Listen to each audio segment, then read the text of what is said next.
सभामुख महोदय, मेरा केही प्रश्नहरू छन्। म आफ्नो विचार राख्नुभन्दा पनि प्रश्न राख्न चाहन्छु।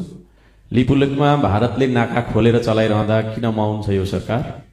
किन कूटनैतिक वार्ता गर्न सकेन? हस्ताक्षर बिनाको कूटनैतिक चिलकेटो नोटको भरमा किन चुप्पी साँधेर लुकिएर बसेको छ यो सरकार? नेपाली सेनालाई सीमा रक्षामा त्यता पठायो कि सुकुम्बासी बस्तीमै दादागिरी देखाउँदै बस्यो?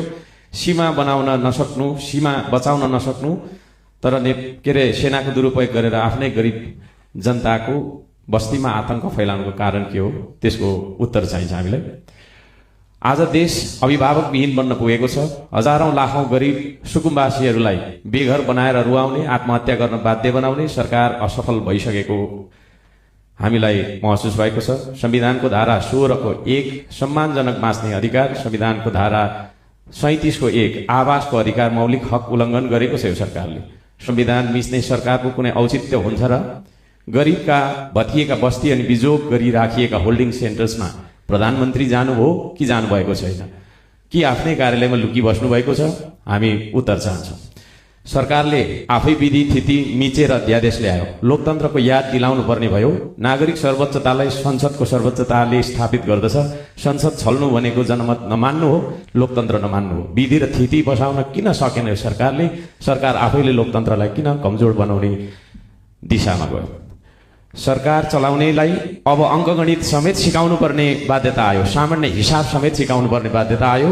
संवैधानिक परिषद सम्बन्धमा 6 संख्यामा 3 कसरी बहुमत भयो?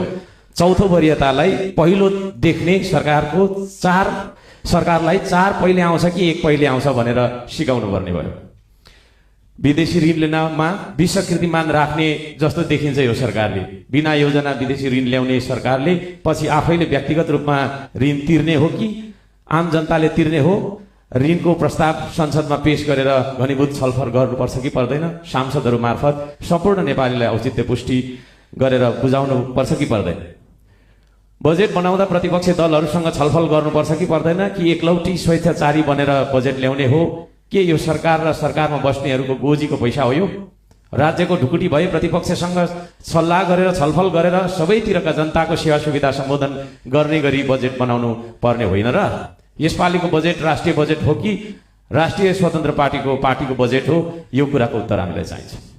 100 रुपियाँको सामान ल्याउँदा भान्सार तिराउने सरकारले स्वदेशी उत्पादन बढाउने नीति के कस्तो अख्तियार गरेको छ? कि जनतालाई भोकै मार्ने चाल मात्रै हो यो?